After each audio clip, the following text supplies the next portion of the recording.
Ali Drew for Seconds Out, here with trainer Tony Sims. Tony, how are you? Yeah, fine, thank you. You?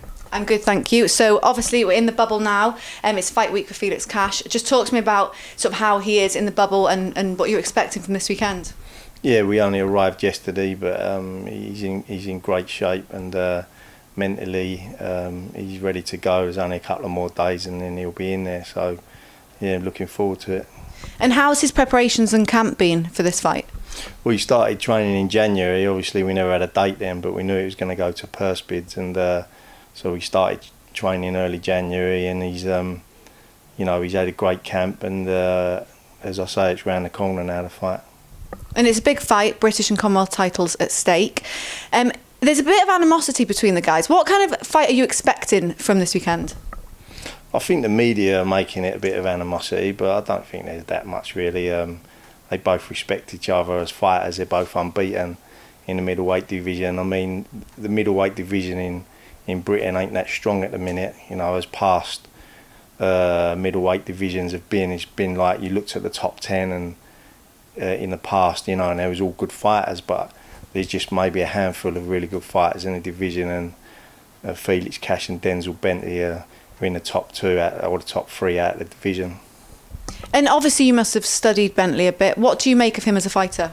He's a good fighter, Denzel. You know, he's been over to my gym quite a few times and sparred with Ted Cheeseman. So I know him well. I know his trainers well, Ray and Martin, good people, good friends of mine. And so, you know, I know Denzel well. He's a good fighter, you know, and, he's unbeaten British champion, and you don't get that easy. And, he's a decent fighter.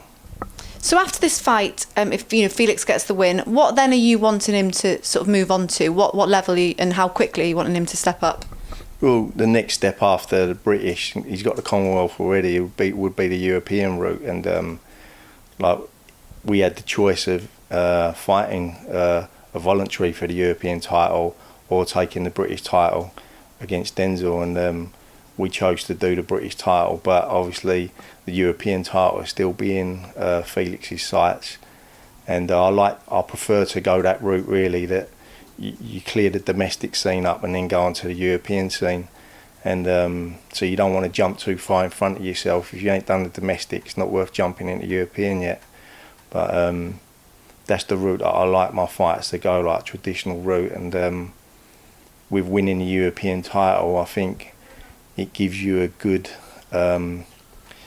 keeps you in good stead to go onto the world scene, because you'll get like a top 10 ranking in everybody if you win a European, and that then pushes you onto the world scene.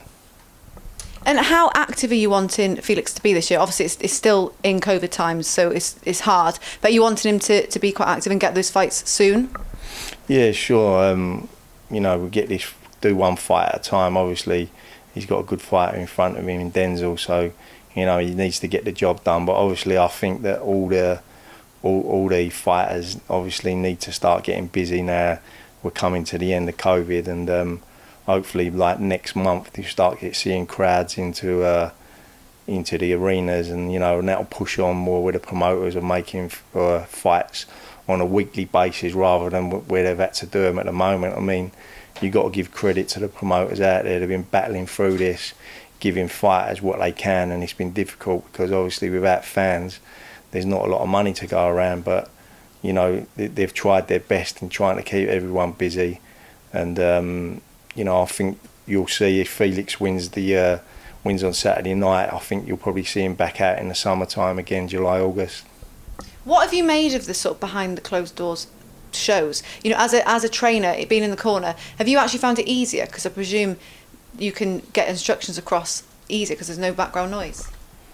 I don't think actually getting into the ring is any different really than if there's crowds there or there ain't crowds there, because you have that close contact with a fighter in the corner anyway, so that ain't made a bit of difference. And I think when you speak to the fighters, I think once the bell goes, their concentration levels are so deep that when they're in the ring they don't hear the crowd anyway. But obviously we boxed in Gibraltar a couple of weeks back, I had Ted Cheeseman, and they had a crowd of 500 people there, and you don't realise until you've lost that crowd, like how much you have missed it, you know, like the walk up into the ring, the shouting, you know, the screaming, and you know, that was nice to be back in that environment again. So boxing is for the crowds, definitely. And but as I say, the boxers, I don't think they're so deeply concentrated. They don't really. It's not one way or the other. They're bothered when they're actually in the ring. Just talk to me about some of your other fighters in your stable. Martin J. Ward has a fight coming up, you know, on the undercard of a big fight. Just talk to me about how that's going and the preparations. Yeah, well, he was going to purse bids for a final eliminator for the IBF.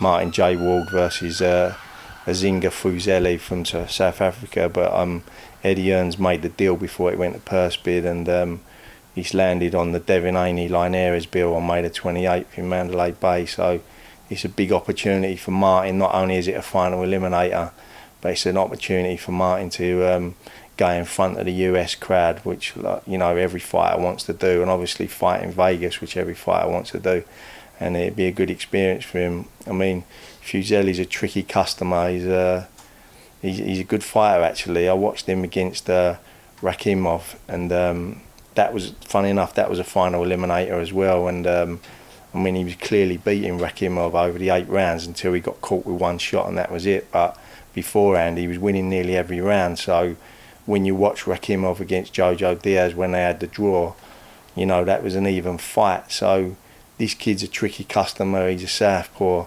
He can definitely fight. So it's going to be an hard fight for Martin. But, you know, at the end of it, if he comes through, his next step is the world title. And as I say, everyone in the US will know his name by then. And moving on to Conor Benn, had a great win the other day. It was a great performance. The names are being thrown around everywhere of who, you know, he could be fighting next. He's said a few names that he wants to fight. Who do you want to see him fight next? Well, I've got to sit down with Eddie Earn, and we'll sit down as a team, and we'll go through opponents. But it'll be another step up for his next fight. He'll probably be in the summertime, end of July, beginning of August, and it'll be another step up. But obviously the massive fight there and the big name that's chucked about is the Amir Khan name, and you know, that'll make sense in another couple of fights for Conor. That'll make sense. But look, if the money's there, then, you know, both parties will be interested in taking the fight, I believe. That'll be a big fight. Joe Cordina, what is next for him? Yeah, he's going to fight in the summertime as well. He'll be probably stepped up onto a world-class opponent in his next fight.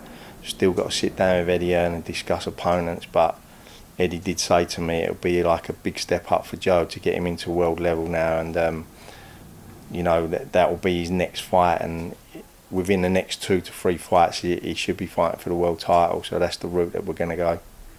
And then just something on Johnryder. You know, what's going on with him? How's he in training? Yeah, so it's looking like June the 26th now. The date's come through.